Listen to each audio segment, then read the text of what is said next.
Hello and welcome to Agents of Nonprofit. My name is Alexander Lapa, and I'm here to speak with everyday superheroes helping nonprofits. Joining me today is Leigh Sandison. Leigh, welcome to the show. Thanks, Alex. So, for people hearing you for the very first time, I was wondering if you can give a brief introduction to who you are and what you do, also known as your superhero origin story. Yes, I've listened to a bunch of your podcasts, and everyone always laughs when you call them superheroes. And I think it's funny because, of course, no one thinks of themselves like that. But yeah, so I started working with nonprofits very early in my career. I worked in the UK for Macmillan Cancer Support for 5 years. Way back when I was still an international field hockey player, that's what kind of like drove me over to the UK. And I was doing a whole bunch of different stuff for them. I started in corporate partnerships, then I moved into product development and innovation, led one of the major donor segment groups, and overall it was just super fun. Then I moved back to Toronto in 2011, and I was looking for essentially the same type of job because I loved learning about donor insights and figuring out who donors were and how we could develop programs, products, services, campaigns, everything that kind of met their needs. And when I tried to find a job back in Toronto, that type of job didn't exist at that time, or at least not in a way that I could find. So I ended up having to go agency side and kind of doing the same types of things, really leaning into design thinking and but all on the corporate side. So essentially helping very big corporations like Microsoft and Walmart and L'Oreal figure out how to sell more to customers. And about 5 years ago, when I was on mat leave with my first kid, my brother was working for Right to Play. He was heading up fundraising at Right to Play. And he was like, "Hey, can you check out this donor journey mapping work that we're doing? Like, that's your field. Come and help us." And I started working with them. I was like, "Oh man, the way you guys are looking at this stuff is kind of 10 years old, and I would love to help you get to now." And then, Scott and I had this conversation about this is a big need, and with my skill set, I can really help nonprofits figure out how to make more money, get donors more engaged, understand who they are, and that's kind of how RealPath came to be. And so for the last 5 years, RealPath has been helping nonprofits figure out exactly that. How do we get more people who are more connected to you to give for longer? And our focus is all about donor lifetime value. Awesome. So, donor total value, lifetime value, these are great questions I'm going to get into.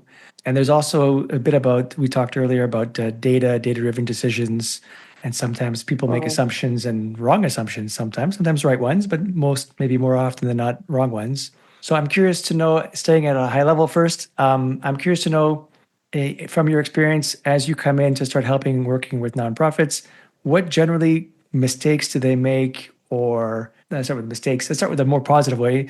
How do they make decisions around fundraising? If, to your point, you worked with an organization that had 10 years old methodologies, like how is this typical where things are still behind in how nonprofits do things when it comes to fundraising? Or is there new techniques that generally you find people are using? Like what's the space of fundraising these Yeah, days? I think that, I mean, certainly in the last 10 years things have moved on dramatically.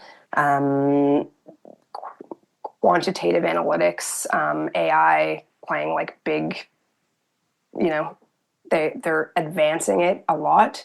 I think that the nonprofit sector started looking at the corporate sector more, and that is good. Like taking those learnings is very good. Generally speaking, I think that what ends up happening for a lot of nonprofits, like there are some very very big nonprofits who can afford to do things very well, and they have all of the tools that any big corporate has at their disposal, and they're doing things fantastically. And then there are lots of mid-size organizations and small organizations that don't have the bandwidth to even think about what are the things that we need, what do we need to understand about our donors, and how can we do things better. So most organizations that we work with at RealPath, they haven't spent any time thinking about what their assumptions are. they are doing things because they've done them in the past. Some money has been brought in and they're just going to keep doing it. And there might be board members or there might be C-level executives who are saying like, hey, this is what we need to do.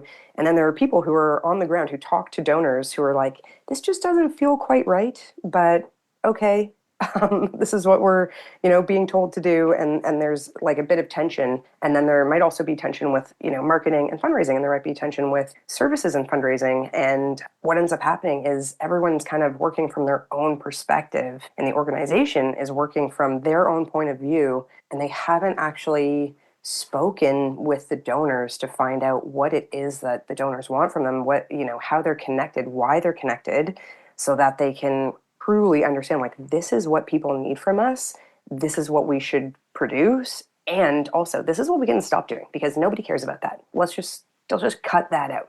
That's like 50% of this person's job. Let's stop doing that, and then that person is freed up to all of a sudden do whatever else it is that donors actually want. Talk about assumptions. So multi-leveled assumptions. It sounds like a nonprofit might have one successful campaign, let's call it, and then they say, well, it worked, so let's just replicate this over and over again without fully understanding maybe where that success actually came from. And they make, like you said, assumptions on, well, we believe it's because of this, so let's just reproduce it, which may not be the most effective or efficient way of doing things. And the fact that multiple, let's call them groups of people, have different assumptions and they can vary from one to the other. Like, how do you then, or how would a nonprofit even identify that issue and then begin to start resolving it? Yeah. So, I mean, it's funny because when you speak to people, they're always like, oh, this other person at my org thinks these things, and I don't think that those things are true. So, and then you talk to somebody else, and there are other assumptions that are coming up.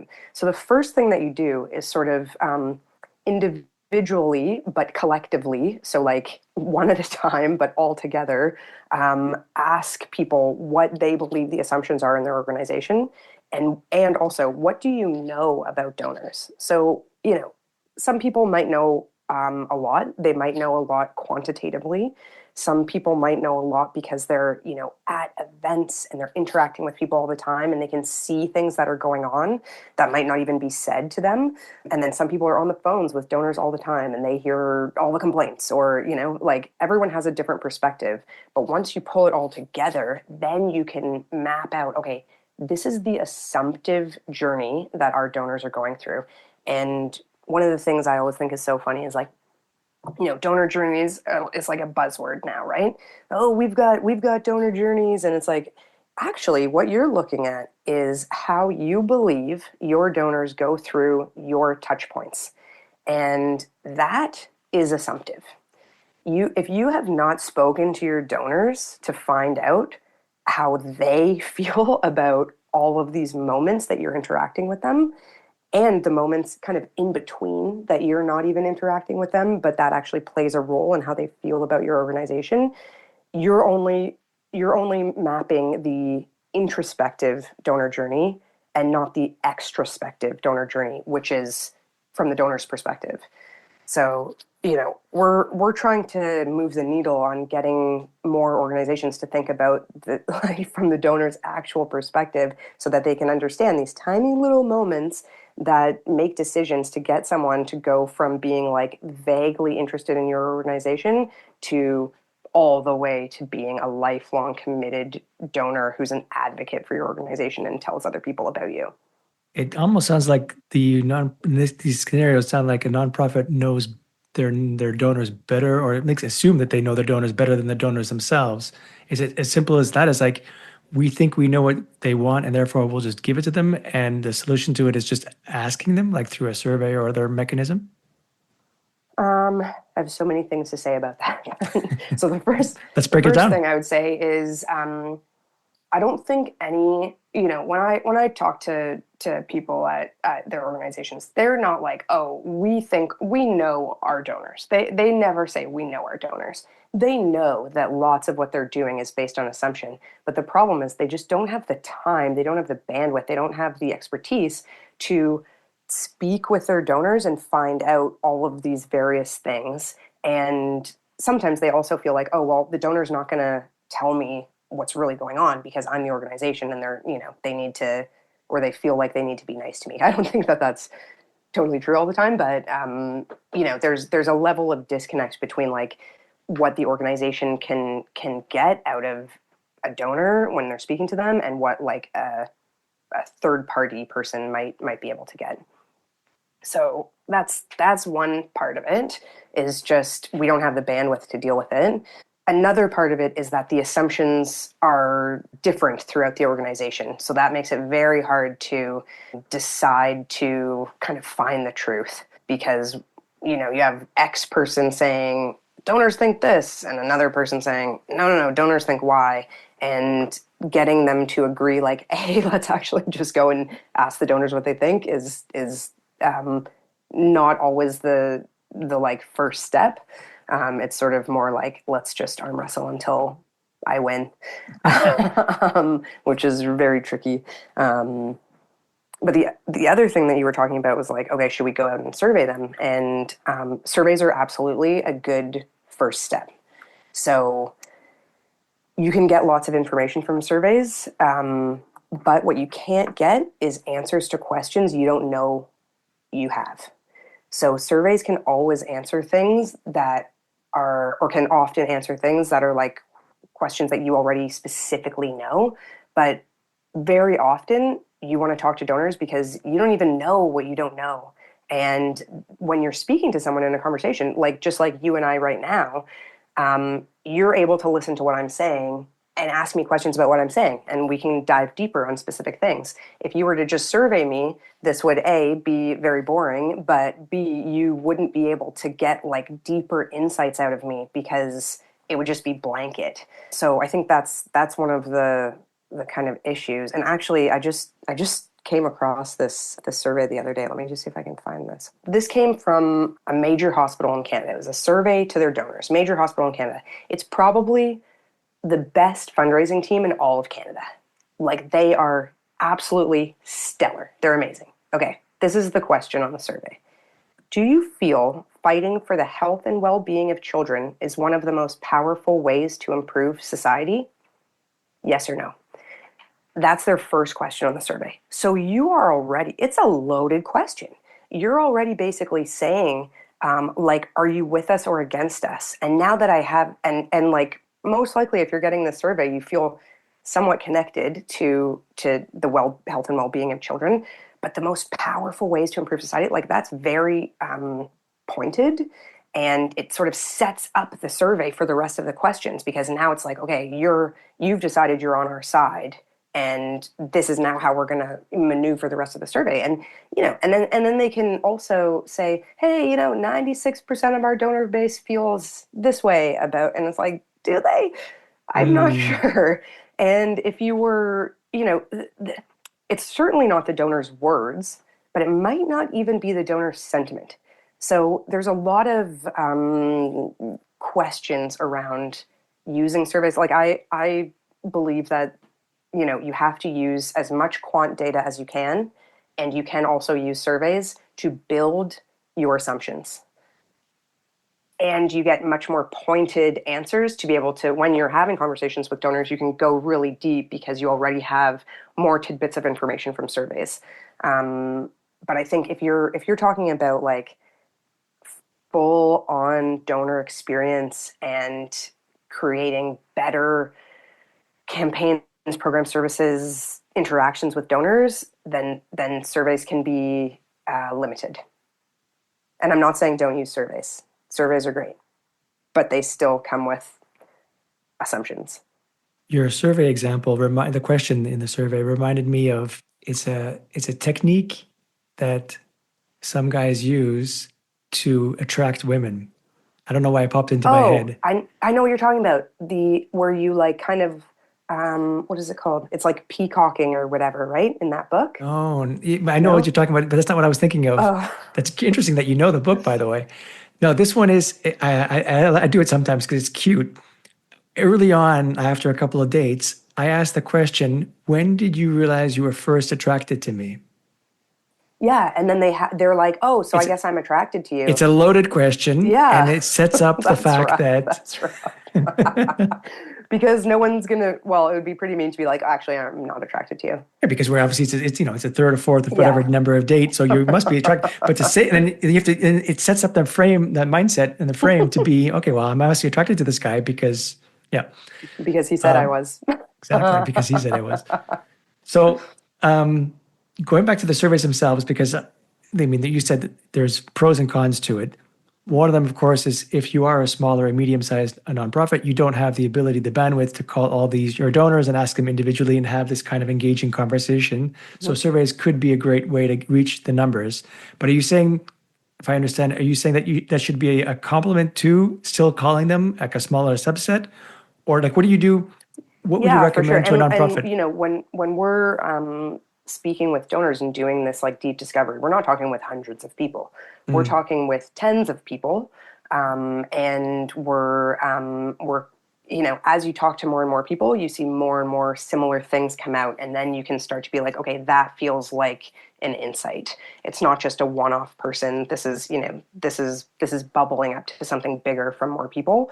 But I would say, it's there's always this fear around talking to donors, and everyone's like, oh, every time you speak to them again, they're more likely to drop off, and it's like this funny little I don't know. You can ask donors more questions when you're reaching out and thanking them, but you can also just continue to like pull together. Okay, these are all of our assumptions, and then get an expert who does this to go out and talk to those handful of donors to say, okay, these assumptions you guys are bang on. These ones, something is different here. And finally, here's a whole area of stuff that you haven't even been talking about that the donors are talking about that you need to change or fix, or there are opportunities that you can use to grow that you haven't been thinking about. There's something to be said about sample size, right? Because even in other general government surveys, you can't ask every single person in the country to. So, do you have any recommended sample sizes? Like, if you have 1,000 donors, let's say, nice round number, how many of those would like to survey, and how many of those would you like to call to be able to get to a number that you can extrapolate the rest of the results for it? Because it can't be just one or two, but It they can't don't be have one the or time to two. call So yeah, so hundreds.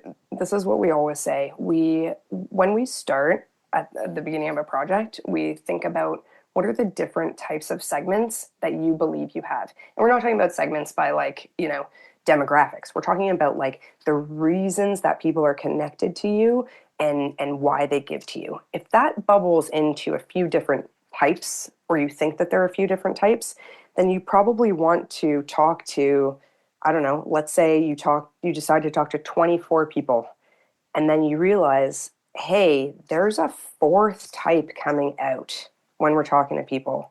Then you need to talk to another handful of people to really solidify that. Or you've talked to 12 people and only one type is surfacing.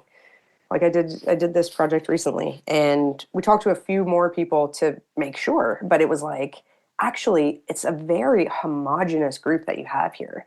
And there's interesting questions around that, because it's like, is that based on just who you have already decided to go out to? Is this just how you're speaking about, what you do? And then you might decide like, okay, now if there's another group that we think that we could attract, and we talk about lookalike donors. So these are people that you don't already have, but kind of fit the mold in terms of their personal motivations for and how they're connected with your brand. You might decide to go and interview a bunch of those lookalike people to be like, can we get into this other market? And okay, now we can do a little test here instead of just our narrow. Like, we just worked with an organization that their average donor age was 80. Okay, so they really Wow. needed to move into a different segment. So what we did was we started with a handful of their current donors, and then we went out to people who were like peripheral supporters. They were not yet donors, but they were kind of on the outs of like, we're interested in this organization, we're sort of loosely connected to it. And then we talked to this group to determine like, okay, this is your next target donor. These are all of the factors that play into who you should target next, because like if you keep targeting 80-year-olds, that's only going to last for so long. So, we brought them to into a different space to be like, okay, this is who you're now going to target, and this is what this means for donor experience, because this group is going to interact with your brand in a much different way, and kind of that just understanding who your existing donors are and who your potential donors are is going to really help you like narrow down how to market. And that same organization was spending hundreds of thousands of dollars on TV ads. And once we figured out this very niche segment that was like a really specific group, that was only one type of sort of motivation for giving, we could do extremely tailored marketing that was like a fraction of the spend to get way more people. And the people we were getting were not like, okay, I'm going to give it to you once because you've asked me in this one. They were like people who were totally committed to the cause.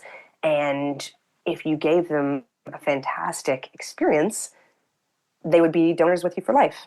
There was another example you gave in the one of the conversations we had earlier, how something along the lines of if all of your donors are a particular segment, then asking whatever questions you ask them, you're only going to get those responses. And if you're ever trying to get out of that segment or expand your segments, then those surveys will break down. The responses will break down. Any comment, or could you elaborate on that a little further and maybe provide some insight on how to prevent that from happening? One of the really interesting things right now that's coming up is like, okay, you have a whole bunch of similar types of donors. So you're consistently used to getting, 50-year-old white males donating to your cause, and that's who you continue to go after. But what happens is you're sort of in this cycle of like, this is who we believe we have, so this is who we're going to target, so this is who ends up donating again, and it just like goes in this flow. But actually, there are likely to be many more types of people that you have not yet targeted, and because you're only looking at this particular segment, you haven't thought about like all of these other avenues that you could go. So one of the things that we always try to do is like, okay, here's who you've got, and here's where you could potentially bounce to, and let's talk to people who are in these other segments to see like, does do your values actually align with their values? That's like the number one thing. And then after that, it's like, okay, is the way that the organization is talking about this, does that connect with you, or is that like jarring? Is there something that is appealing, or like what is it? Because what you might find is that the way that you're speaking, or the way that you're marketing, or the images that you're using are like really turning off a segment that you might be able to get if you talk about things differently. And because you're only ever been used to talking to this group of middle-aged white men, you're really turning off all of these other potential groups. So talking to them and understanding what they feel about your organization and what the experience is now and what it could be is extraordinarily helpful in diversifying your income. So moving on from surveys, there was another comment that I had, or question that I had, was related to, as you're getting these new donors, like every donor has a new acquisition cost, right? And Mhm. as we know, it's easier to keep the existing ones and improve them, make them become major donors or lifetime donors or even legacy donors. What is your experience on that? Like, obviously there has to be growth. You want to have new donors, but there's also a cost in that. Like, is there any kind of recommendations or suggestions you normally give to organizations to balance, keeping track of the ones you currently have, but at the same time trying to improve your donor base? Yeah, I mean, okay, so the number one reason that organizations get donors, so basically the cost of acquiring donors is often the same, regardless of it's going to be someone who's extremely likely to donate lots of money to you, or someone who's going to donate once and then just go away. So you're spending the same amount of money regardless of who you're targeting. It's kind of like that example I just talked about with you're spending hundreds of thousands on TV ads. This is like blanket marketing instead of and who's going to come to that? You don't really know. Like, it's so broad.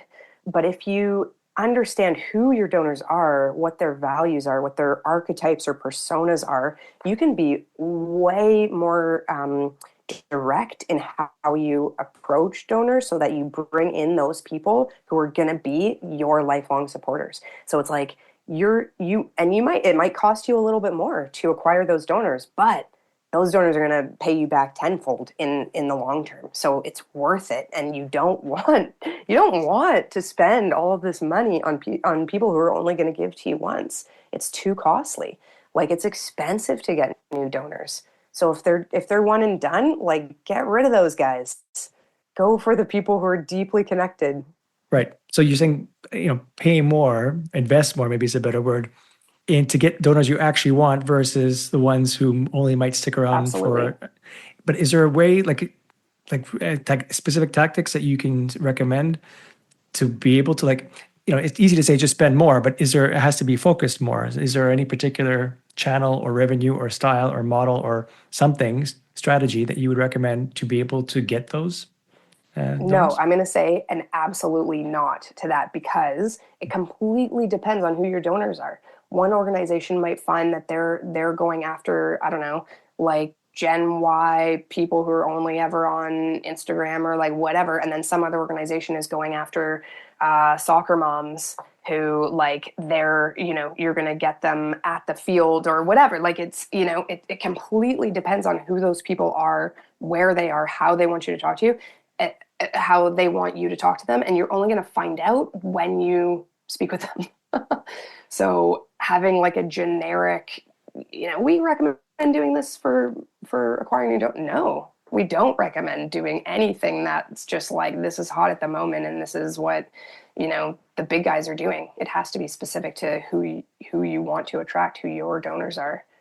We can go one level higher and abstract that. You can say, Okay. find out who your generation is or who the new segment you want it to be is, find out what interests them, and then go seek it there. I mean, that would be one strategy that doesn't talk about specific channels, but it does Yeah. talk about the approach. Yeah, it could be. I mean, I also think, like, okay, you've got, you and I look like roughly the same age, I would say. And, we're like growing up with the same technology and whatever. But we might have completely different uses of it and completely different interests. And uh, that's a precursor, like understanding that is a precursor for knowing how you're going to speak to each of us. Okay. So yeah, case by case, but no, well, I guess research to find out where the people you want to be at. But I guess I'm trying to get something a little more concrete, because if Okay. if I spend $1 and I don't know if I'm going to get a donor that's going to be with me for life or a donor that's going to donate me for one time, how can I spend $2 but get more of the first? Right. I don't know that specifically. Okay, Like, no worries. yeah, I don't know. It's a good question. Maybe if our audience, Yeah, anyone find someone listening. who knows the answer to that. And then you mentioned at the beginning of the top of the hour, I was going to say at the beginning of the show, about calculating a donor's lifetime value. I know you have a slightly different approach to some other people. So tell me, how do you define a donor's lifetime value? Yeah, so it's kind of a funny thing, right? Because, like, if you're talking about lifetime value, it's forecasting, right? It's like, you don't know what the lifetime value is going to be until that person has given you a legacy donation and has passed away. But what you have to measure is sort of the cumulative past, and seeing, multi-year donors contributing over time, and the total number of donors and the percentage of your donors that are contributing over time. And then you can see if that needle is moving. So if you're kind of looking like year over year of those values. Are those measurements moving in the direction that you want? And then your cumulative lifetime value is moving. But it is tricky, because it's like, you might do something this year that is going to affect legacy gifts in 10 years, and it's extremely hard to measure. That's why, like, we did a program for one of the big universities in Canada, and to get their sports alumni. Their issue was they had lots of donations from male sports alumni and like very little from female sports alumni.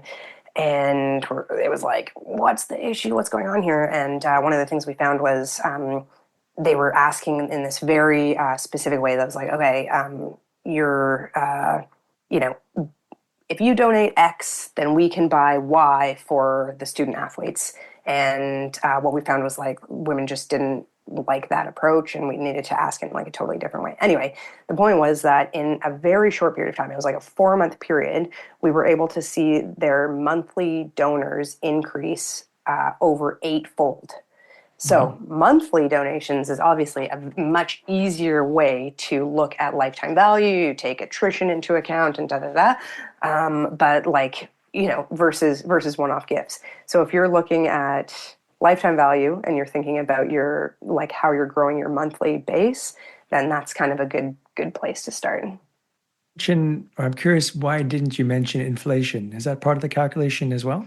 Yeah, inflation should be part of the calculation all the time for everything. Sadly, sadly, sadly. But I remember when I was a kid, I don't know how old I was, but I first learned about inflation and I didn't fully understand it until I realized, like you're losing money every single year. And, you go back and a dollar is worth so much more. You buy so much more with a dollar than you could today. Much more. Yeah. That was almost a Yeah. sentence, but uh, so if for you, that's just implicit, right? You don't even have to mention it because it's obviously implicit. Yeah, I mean that's yeah, and I'm not a mathematician over here, but yeah, it's yeah, you have to measure that, and it's also just another point to be like, do this now, like, make sure you understand who your donors are now, because as you say, like getting more money in the door now just helps you for the future. Inflation is a part of that too, right? There's also some costs related to acquiring all these donors that some people don't pay attention to. Because there's Totally. ad spend and whenever you have to spend money, obviously those costs are very easy to calculate and to keep in consideration. But I know that there's some quote unquote hidden costs as well. Can you speak a bit about that? Yeah, totally. So I think this is one of the sort of topics that doesn't get a lot of attention, but it's so often that we're contributing all fundraising income to like this specific campaign or this specific product that was tagged when the money came in. So it's like we don't attribute the cost of work that's required, like the fundraising coordinator who's like on the phone and having that interaction with donors, or like the actual program work itself. Those people who are like in the field, who like if they weren't doing that, the need for the income wouldn't even exist. There's all these sort of reasons that play into whether a donor is going to give this money or not. And we're constantly being like, this campaign raised $10 million. And it's like, whoa, there's so much more. And it's really hard. But that also is why it's like this idea of lifetime value and thinking about the donor's journey overall is we're like, not, our systems aren't set up to think about that, because we're measuring both costs and income in silos. It's like we're just not looking at this overall like relationship that the donor has with us, and all of these different levels of spending that plays a role in that person saying like, yeah, I'm gonna contribute more. But doesn't salaries, like because they're static and they're going to happen regardless, is it fair to include them in the costs? Because whether they produce or something or not, let's say, for example, I'm going to make a dumb example, but let's say all your salaries for 1 month is, 10,000. I have no idea. I'm just going to make up some random numbers. Yeah, cheap. So, okay, cool. Small organization, 20,000. Doesn't really matter. But let's go for a round numbers, 10,000, Okay. right? And then you spend whatever, another 15,000 on your campaign and you get X dollars back. Like you're going to spend that 10,000 regardless if you did the campaign or not. So is it fair? Like, and if you did two campaigns, you can't obviously deduct it twice from both campaigns because the salary should only be done once. So is it fair to throw that calculation into the mix? Or it has to be, because that's the right thing to do? I think that you have to look at your overall, like, cost of doing business, and fundraising can't be like distinct from each other. I think that if you're like, okay, here's, my example is major gifts fundraisers. You have 8 fundraisers. They're all, they have 125 high value donors. Those are all bringing in like 10 million together. And you're like, okay, therefore we're attributing $10 million to these 8 fundraisers. Look how much they're bringing in compared to their salaries. Isn't that amazing and fantastic? But there's a whole ton of work that goes into what's happening behind the scenes that those fundraisers' salaries are not the cost is not just for those fundraisers. So I think it's just like right now everything is so siloed and we just look at it so individually that it's not accurate if you're looking at lifetime value. It's like you can say, okay, that fundraiser brought in that money this year and great job fundraiser, but overall, like,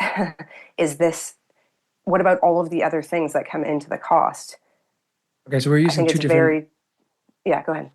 Yes, we're using two different metrics because I agree. Lifetime value of a donor, you're right. You could subtract the expenses and the costs. But if you want to figure out the ROI on a particular campaign, that I don't know if it's fair because then now you're like, if you got two campaigns running at the same time, how do you split the costs that are shared across each one of them? Do you divide it by two or like that? I'm not so like. What is your opinion on that? I don't know. I think it's tough, and I don't think that it's like a okay, you must do it this way, and that's Mm. it. I just think that there might be like what do they call it, above the line and below the line. So above the line, you're just going, okay, this campaign, it was these many contributions were tagged to that campaign, and above the line is that. But like, make sure that you are also noting the below the line costs because it's not just that Profit. that campaign did that thing. Yeah, Yeah. it's not. And is there a I want to say devilish reason not to include costs, like as a promotional marketing type of element, to say, we raised $10 million sounds much better than we say we raised 5 million because it took 5 million of costs. Like, is there a, you know what I mean? Like, is Yeah, there yeah, yeah, maybe totally. maybe there's a reason why they don't want to necessarily, for other reasons, show off or not show off, but demonstrate or display their costs because maybe their costs were really high, and they do want to promote the fact that they got 10 million without diminishing that success.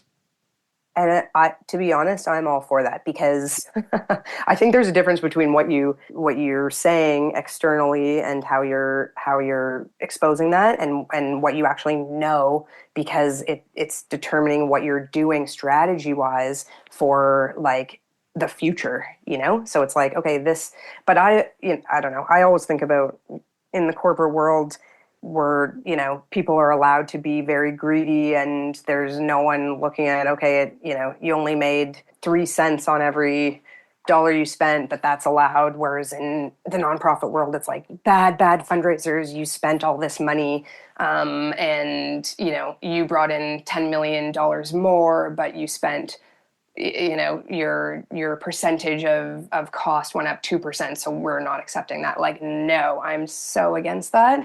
And I think that non like, to me, everything that I am trying to do is to get the nonprofit world to get more money overall from everybody so that we can do what we all need to see more of, and take the money away from the, I don't know, Nikes and Lululemon and whatever everyone else is spending all their money on. Donate more, please. Like, that's definitely the way to go. You mentioned AI at one point. I'm curious to know your perspective on how AI has changed the fundraising world these days. So much, I think Yeah, it's maybe almost hard if you to. could just maybe summarize because we are paying attention to the time as well. Yeah, like one of the things that we do is we always start with quant data. Obviously, quant, like, AI plays a massive role in quant and how you're cutting things and what information you're finding out that's already in your donor base, and that depends on what data is already in there. But anyway, let's go with that, and then we kind of go in and validate all of that with the qual. But then we go back out to the quant, to implement. So it's like when you're making final decisions on implementing, you like AI can play a major role in that now. So it's it depends on the quality of your data and all that stuff. But you can do things like, okay, now that we know our segments of donors, which donors fall into which segments, and then therefore, what are we going to do with those? So, like, which tactics can have the most impact depending on what you see in your donor base. So, for example, you've got like, okay, one of the great ideas that we came up with was implementing SMS at like X moment in the donor's journey. And this is going to work really well for donor type A because we know they're, I don't know, that like they're mostly interested in SMS. Perfect. But then you using AI within your CRM and you find out that you only have 10% of phone numbers for segment A, and then you're like, actually, we have to now abandon this tactic or change this tactic or do something that's like we either figure out how to get those phone numbers or we just do something else because great idea in like this is what people want, but actually when you go into it, the numbers don't make sense, or it could be something like you've got these models that are around like predicting when donors are likely to upgrade, and that's like AI can help you like build those kind of models, and then you can see like, oh, actually this group that we're like really trying to target with X thing has just been asked to upgrade. So maybe we need to spend, we're deciding to, I listened to one of your podcasts the other day that was like the magic ratio is 7 interactions to 1 ask or something. So maybe you decide to put in a bunch of other interactions before you make the next ask and like pause that for a moment just because you can see with these models that like that just isn't going to quite work.